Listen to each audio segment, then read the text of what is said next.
क्या कभी ऐसा हो सकता है कि जंगल का सबसे ताकतवर जानवर, जिससे सब कांपते हों, वो भी किसी चीज से डरता हो? आज की कहानी दो ऐसे ही बड़े ताकतवर जानवरों की है और उनके अंदर छिपे एक बहुत छोटे से डर की। हम अक्सर यही सोचते हैं ना कि जो ताकतवर है वो निडर भी होगा। लेकिन क्या सच में ऐसा होता है? या फिर ताकत के पर्दे के पीछे भी डर की कोई परछाई छिपी होती है? चलिए आज की कहानी में इसी दिलचस्प सवाल का जवाब ढूंढते हैं। तो सबसे पहले मिलते हैं जंगल के बेताज बादशाह शेर से। बाहर से वो जितना साहसी और बेखौफ दिखता था, अंदर ही अंदर उसने एक बहुत गहरा राज छुपा रखा था। जरा उस शेर के बारे में सोचिए जिसकी एक दहाड़ से पूरा जंगल कांप उठता था। हर कोई उसकी ताकत और हिम्मत की मिसाल देता था। वो जंगल का राजा था जिसके सामने आने की किसी में हिम्मत नहीं थी। सोचिए कितनी अजीब बात है ना? एक तरफ शेर की वो छवि जो सबको डरा देती है, और दूसरी तरफ एक मामूली से मुर्गे की बांग जो उसे अंदर से कंपा देती थी। मतलब जो हम बाहर से दिखते हैं और जो अंदर से महसूस करते हैं, उसमें जमीन आसमान का फर्क हो सकता है। देखिए, असली प्रॉब्लम डर नहीं था, असली प्रॉब्लम थी उस डर से जुड़ी शर्म। शेर को लगता था कि अगर किसी को भी उसके इस राज का पता चल गया तो जंगल में उसकी सारी इज्जत मिट्टी में मिल जाएगी, और असल में यही शर्म उसे अंदर ही अंदर अकेला और कमजोर बना रही थी। लेकिन कहते हैं ना, हर कहानी में एक मोड़ आता है, और शेर की जिंदगी में ये मोड़ एक ऐसी मुलाकात लेकर आया जिसने सब कुछ बदल कर रख दिया। एक शांत सी दोपहर थी। जंगल का राजा शेर जंगल के एक और विशाल जानवर हाथी से मिला। दोनों एक पेड़ की छांव में बैठकर आराम से बातें करने लगे, बिल्कुल इस बात से अनजान कि ये मुलाकात कितनी खास होने वाली थी। बातचीत चल रही थी और तभी शेर ने एक बात नोटिस की। हाथी थोड़ा बेचैन लग रहा था। वो लगातार अपने बड़े बड़े कान हिलाए जा रहा था, जैसे उसे कोई चीज परेशान कर रही हो। शेर सोचने लगा, इतना बड़ा और शांत जानवर, आखिर इसे किस बात की चिंता है? और बस यहीं से कहानी में आता है सबसे दिलचस्प मोड़।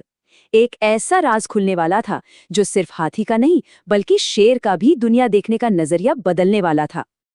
तभी क्या हुआ, हवा में एक हल्की सी भिनभिनाहट हुई। एक नन्हा सा मच्छर उनके पास से गुजरा। शेर के लिए तो ये कोई बात नहीं थी, पर हाथी के चेहरे का तो रंग ही उड़ गया। हाथी ने बहुत धीरे से, लगभग फुसफुसाते हुए शेर से कहा, वो जो छोटा सा मच्छर भिनभिना रहा है, उसे देख रहे हो? मुझे उससे बहुत डर लगता है। हर वक्त यही डर लगा रहता है कि कहीं वो मेरे कान में ना घुस जाए। और जैसे ही शेर ने ये सुना, मानो उसके सिर से कोई बहुत बड़ा बोझ उतर गया हो। एक ही पल में उसकी सारी शर्म, सारा अकेलापन जैसे गायब हो गया। उसका दुनिया को देखने का नजरिया ही बदल गया था। शेर ने हैरान होकर सोचा, क्या सच में इतना विशाल, इतना ताकतवर हाथी, जिसे देखकर बड़े बड़े जानवर अपना रास्ता बदल लेते हैं, वो एक नन्हे से मच्छर से डरता है? तो फिर मुझे एक मामूली मुर्गे से डरने में इतनी शर्मिंदगी क्यों महसूस होनी चाहिए? आखिर एक मुर्गा तो उस मच्छर से हजारों गुना ज्यादा बड़ा है। ये वो पल था जब शेर को एहसास हुआ कि डरना गलत नहीं है, डर पर शर्मिंदा होना गलत है। तो शेर को जो एहसास हुआ ना, उसे ही नजरिया कहते हैं। ये इस बात को समझने की कला है कि इस दुनिया में हम अकेले नहीं हैं जो किसी चीज से डरते या परेशान हैं। जब हम दूसरों की मुश्किलों को देखते हैं तो हमारी अपनी मुश्किलें अक्सर छोटी लगने लगती हैं। तो इस खूबसूरत सी कहानी से हम क्या सीख सकते हैं? चलिए इसके सार को समझते हैं। देखिए, सबक बहुत सीधा सा है, 3 हिस्सों में। सबसे पहले अपने डर को मानिए, उसे स्वीकार कीजिए, जैसे शेर और हाथी दोनों ने किया। दूसरा, किसी भरोसेमंद के साथ अपनी कमजोरी को साझा कीजिए, जैसे हाथी ने शेर के साथ किया। और तीसरा, जब हम ऐसा करते हैं तो हमें एक नया नजरिया मिलता है जो हमें शर्म की जंजीरों से आजाद कर देता है।